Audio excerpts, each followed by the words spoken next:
पावलावर जरी संकट असलं तरी जोपर्यंत आमचा हात धरलाय तोपर्यंत काळजी नाही.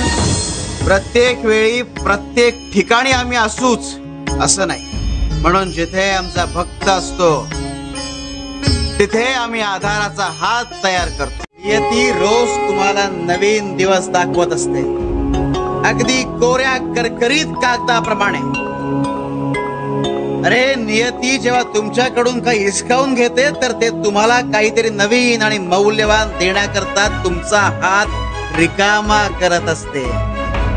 न कळत घडते ती चूक, आणि समजावून सुद्धा आणि जाणीवपूर्वक घडतो तो मूर्खपणा. आणि मूर्खपणाला माफी नाही. हीच तर शोकांतिका आहे. माणसाला टोच मारण्यातली गंमत कळाली आहे, पण फुंकर मारण्यातलं सुख नाही कळालं.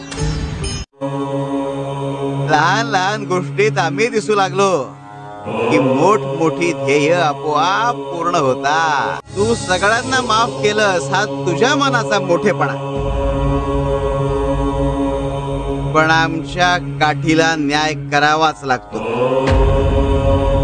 ती वाजत नाही पण नेमकी बसते. खरे स्त्रीला सहचारणी म्हणून आणतात ना घरात. ती स्वीकारते ना तुम्हाला तुमच्या सगळ्या कमतरतांसकट. मग सासरचे सुनेला स्वीकारू शकत नाहीत. स्त्री मूल प्रसवू शकत नाही म्हणून तिला हिणवतात, तिला वांज म्हणतात. पण तिला स्वीकारून तुम्ही तुमच्या मनाचा मोठेपणा प्रसवू शकत नाहीत. मग तुम्हाला काय म्हणायचं? वांज? खुश नसीब हो.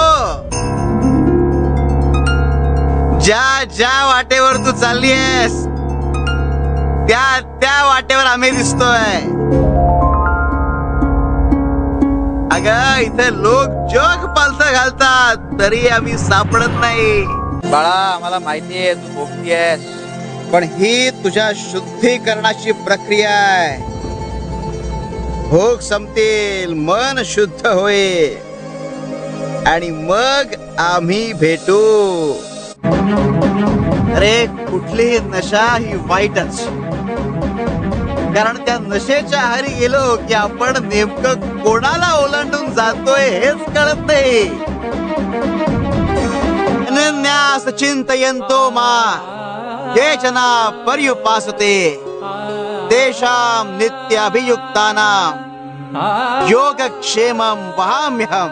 जो अनन्य भावाने आमचे चिंतन करतो त्याच्या अवघ्या संसाराची चिंता आम्ही वाहतो. बाळा शांत राहा. आता कुणी काय बोलायचं हे आपल्या हातात नाही, पण त्याच्या बोलण्याचा आपण कसा आणि किती परिणाम करून घ्यायचा हे आपलं आपण ठरवायचं. बाकी बोलणाऱ्याला शिक्षा मिळणार.